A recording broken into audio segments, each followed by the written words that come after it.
মারে, আমার কথাগুলো একটু বোঝার চেষ্টা কর। বয়স তো কম হয়নি, এবার নিজেকে নিয়ে একটু চিন্তা কর। নিজেকে নিয়ে কিছু চিন্তা করতে চাই না নতুন মা, এই তো বেশ ভালো আছি। এসব বললে কি হয় মা? আমাদের নতুন হুজুর তোকে পছন্দ করেছে, আমাকে বলল। সানজিদা রেহানা বানুর কথার মাঝেই উঠে চলে গেল। রেহানা বানু হতাশ হয়ে মেয়ের দিকে তাকিয়ে রইলেন। কোনো এক রাতে লঞ্চে দেখা হওয়া মেয়েটাকে বড্ড ভালোবাসেন তিনি। সেদিনের পর থেকে নিজের মেয়ের মতো আগলে রেখেছে। মেয়েটাও খুব মান্য করে তাকে। সেই রাতের পর এক যুগ পার হয়ে গেছে। রেহানা বানুর চুলে পাক ধরেছে। আধা কাঁচা চুলগুলো সময়ের সাথে সাথে সাদা হয়ে গেছে। 12 বছরে মা মেয়ের সম্পর্ক গভীর থেকে গভীরতর হয়েছে। মেয়েটা রেহানা বানুর সব কথা মেনে চলে, শুধু একটা ব্যাপার বাদে, বিয়ে করতে চায় না। এখানে আসার পর অনেকেই সানজিদার রূপে গুণে মুগ্ধ হয়েছে, বিয়ের প্রস্তাব দিয়েছে, কিন্তু মেয়ে কিছুতেই রাজি হয় না। সারাদিনের কাজকর্ম শেষে সোনার চেন হাতে বসে থাকে, কখনো কখনো গলায় পড়ে থাকে। রাত 11টা, রেহানা বানু বিছানায় শুয়ে আছে। সানজিদা বাচ্চাদের পরীক্ষার খাতা দেখছে। খাতা দেখতে কত সময় লাগবে রে মা? রাত জাগলে শরীর খারাপ হবে। এই তো হয়ে এসেছে, আসছি। খাতা দেখা শেষ হতে এখনো ঢের বাকি, তবে এখন আর খাতা দেখতে ইচ্ছে করছে না। পুরনো কথা মাথায় ঘুরপাক খাচ্ছে। 12 বছর হয়ে গেছে নীরবের সাথে দেখা হয়নি।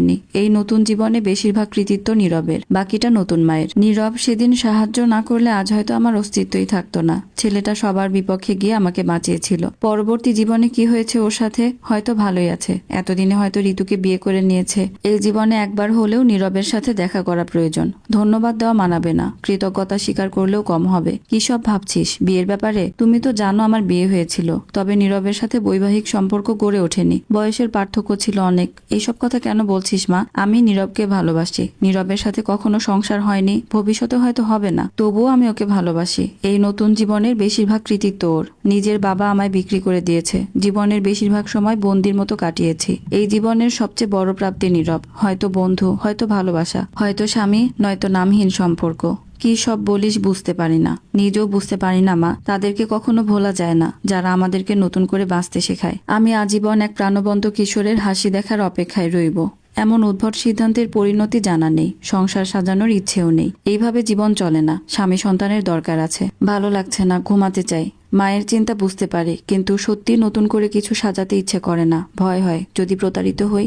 সেদিন রাতের পর মা কখনো বিয়ের ব্যাপারে কথা বলে না। বিয়ের সময় বয়স ছিল 24 বছর, নীরবের 16। এক যুগ পার হয়ে বয়স হয়েছে 36। আয়নার সামনে দাঁড়ালে নিজেকে এতটা বয়স্ক মনে হয় না। নিয়মিত শরীরের যত্ন নেওয়ার ফলে বয়সের ছাপ পড়েনি। কার জন্য নিজেকে আকর্ষণীয় রাখতে চাই আমি? শুধুমাত্র কি নিজের জন্য? মায়ের কাছে যে লোকটা প্রস্তাব দিয়েছে, ওনার বউ পরলোক গমন করেছেন। বড় মেয়ের বিয়ে দিয়েছে পরিবারের লোক বলতে সে আর তার ছোট ছেলে। সুখ থাকলে এখানেও সুখী হতে পারবো, কিন্তু আমি বিয়ে করতে চাই না। সামনের মাসে মাদ্রাসা বন্ধ, কয়েকদিনের জন্য বরিশাল বেড়াতে যাব মায়ের সাথে। মায়ের থেকে নিজের যাওয়ার ইচ্ছা অনেক গুণ বেশি। মনের কোণে কিঞ্চিত আশা, যদি নীরবের সাথে দেখা হয়ে যায়। সবার মনের ইচ্ছা পূরণ হয় না, আমিও সেই না পাওয়া দলের লোক।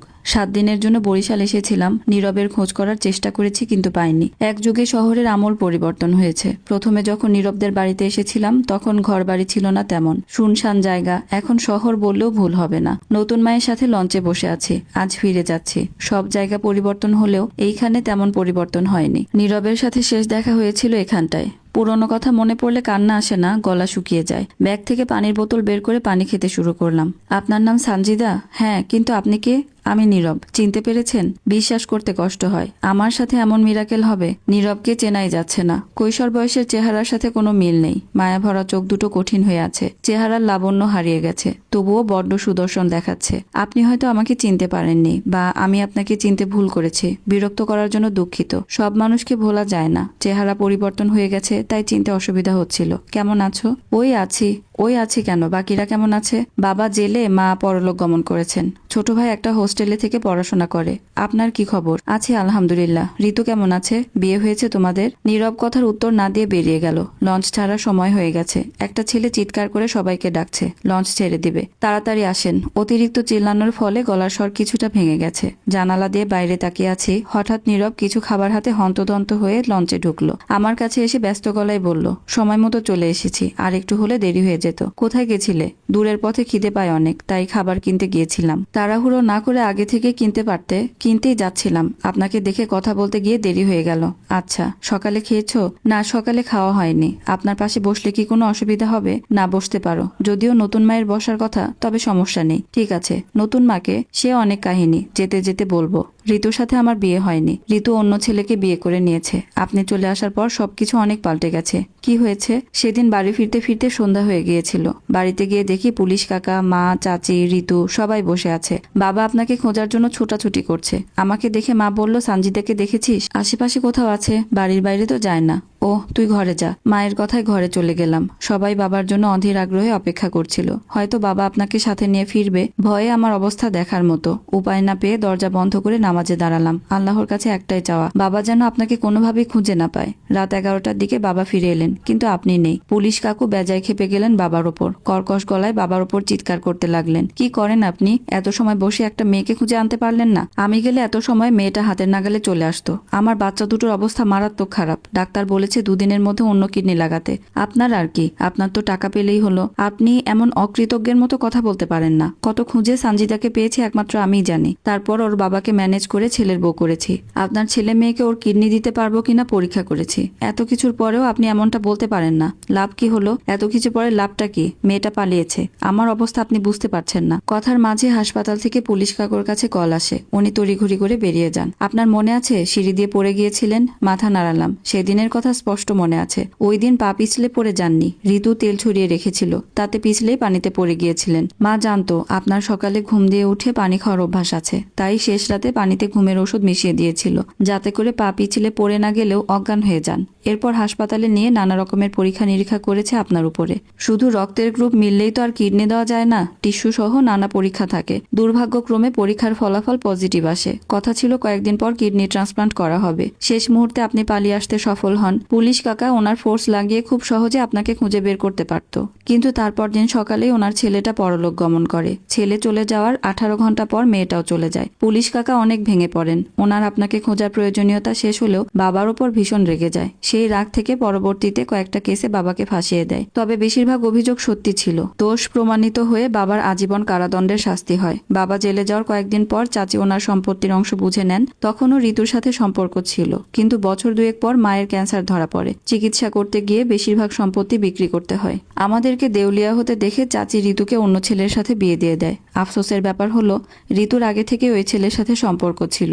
মা চলে যাওয়ার আগে সবকিছু বলে গিয়েছিলেন। সেই সাথে বলেছেন যদি কখনো আপনার সাথে দেখা হয় তাহলে যেন মায়ের হয়ে ক্ষমা চেয়ে নেই। আপনার বিয়ের পেছনে বেশিরভাগ অবদান ছিল মায়ের। উনি বিভিন্ন কলেজে স্কুলে গিয়ে ছেলে মেয়েদের রক্ত পরীক্ষা করতেন ও নেগেটিভ রক্তের কাউকে খুঁজে পাওয়ার জন্য।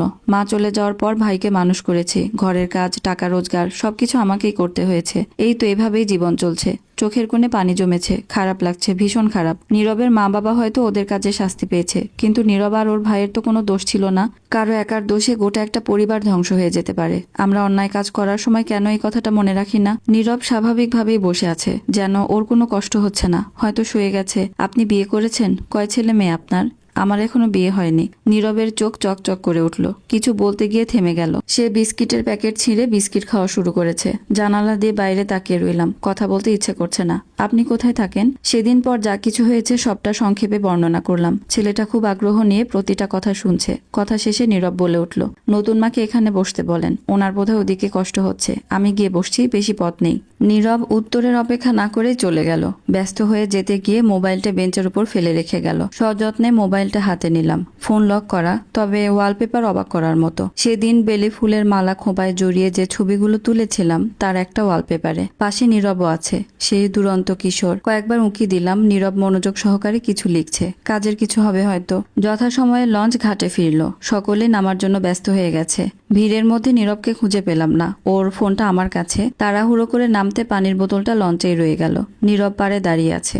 এগিয়ে গিয়ে মোবাইলটা হাতে দিলাম। হাত থেকে মোবাইল না নিয়েই নিজের পকেট হাতড়াতে শুরু করলো। নীরবকে বেড়াতে আসার জন্য বললাম। উত্তরে বলল, আপনি আসবেন, এখানে ঠিকানা লেখা আছে। আমার যাওয়ার সময় হবে না। যাওয়ার আগে হাতে একটা কাগজ ধরিয়ে দিল। তারপর চোখের পলকে কোথাও হারিয়ে গেল। মায়ের সাথে মাদ্রাসায় ফেরত চলে এলাম। আজকে দিনটা খুবই স্পেশাল। নীরবের সাথে দেখা হয়েছে। কিছু না জানা সত্য জানা হলো। হঠাৎই নীরবের দেওয়া কাগজের কথা মনে পড়ল। গোটা গোটা অক্ষরে বেশ অনেকটা লেখা। জায়গার অভাবে ঠাসাঠাসি করে লিখেছে। কিভাবে শুরু করব বুঝতে পারছি না। সোজাভাবেই বলি, 16 বছরের এক তরুণ কিশোরের 24 বছরের যুবতীর প্রেমে পড়া খুব বেশি অস্বাভাবিক। সেজন্য হয়তো আপনার প্রেমে পড়া হয়ে ওঠেনি। প্রথম দেখায় মায়া জন্মায়নি। আপনি হারিয়ে যাওয়ার পর প্রতিটা মুহূর্তে আপনাকে মনে পড়েছে। প্রথম কয়েকদিন দম বন্ধ লাগতো, যেন খুব দামি কিছু হারিয়ে গেছে। সময়ের সাথে বয়স বেড়েছে, উপলব্ধি করেছি আপনাকে ভালোবাসি, ভীষণ ভালোবাসি। ভালোবাসি বলেই সেদিন ওভাবে পালিয়ে যেতে বলেছিলাম। জানি সমাজে সম্পর্ক মেনে নিবে না, নানান কথা শোনাবে, পাছে লোকে অনেক কথাই বলবে, হয়তো সামনেও বলবে, কিন্তু এই সমাজ শুধু লোকের দোষ খুঁজতেই ব্যস্ত। জানেন, ভাইকে যখন ওয়ানে ভর্তি করাই, স্কুলের ম্যাডামরাও বাবার ব্যাপারে প্রশ্ন করত, বন্ধুরা বাবার কথা জিজ্ঞেস করত। ভাইটা প্রতিদিন কাঁদতে কাঁদতে বাড়ি ফিরত। সে যাই হোক, ভাগ্য হয়তো আমায় আপনাকে পাওয়ার সুযোগ করে দিয়েছে। জানি না আপনি রাজি হবেন কিনা, তবে আমি আপনার পরিবর্তে তুমি বলতে চাই, সত্যিই চাই। আপনার উত্তরের অপেক্ষায় থাকবো। পরশুদিন বরিশাল ফিরে যাব। লঞ্চ ঘাটে অপেক্ষা করবেন আমার জন্য, সব বাধা ভুলে গিয়ে আপন করে নেবেন। যদি উত্তর হ্যাঁ হয় তবে পরশুদিনের অপেক্ষায় থাকবো, আর না হলে যেন পরশুদিন দেখা না পাই। ইতি নীরব, চোখের কোণে পানি জমেছে, কষ্টের নয় খুশির অশ্রু। পরশুদিন এত দূরে কেন? আসসালামু আলাইকুম। এটা ছিল প্রদীপের নিচে আমি গল্পের শেষ পর্বের বর্ধিতাংশ। আগের পর্বেই যদিও লেখক গল্পটা শেষ করে দিয়েছিলেন, পরবর্তীতে এই শেষ পর্বের বর্ধিত অংশ উনি কেন লিখেছেন জানা নাই। তবে হতে পারে শেষ পর্বে পাঠক সন্তুষ্ট ছিল না, তাই পাঠকের মন রক্ষার্থে উনি শেষ পর্বের বর্ধিত অংশ লিখে সেখানে সানজিদা আর নীরবের মিল দেখায় দিছে। যাক, ভালো হয়েছে, কারণ শেষ পর্ব যেটা ছিল ওইটা নিয়ে আমিও সন্তুষ্ট ছিলাম না। দুজনের জন্যই খারাপ লাগছে। এই পর্বটা বেস্ট হয়েছে, সুন্দর একটা এন্ডিং হয়েছে। আপনাদের কেমন লাগলো অবশ্যই জানাবেন। আল্লাহ হাফিজ।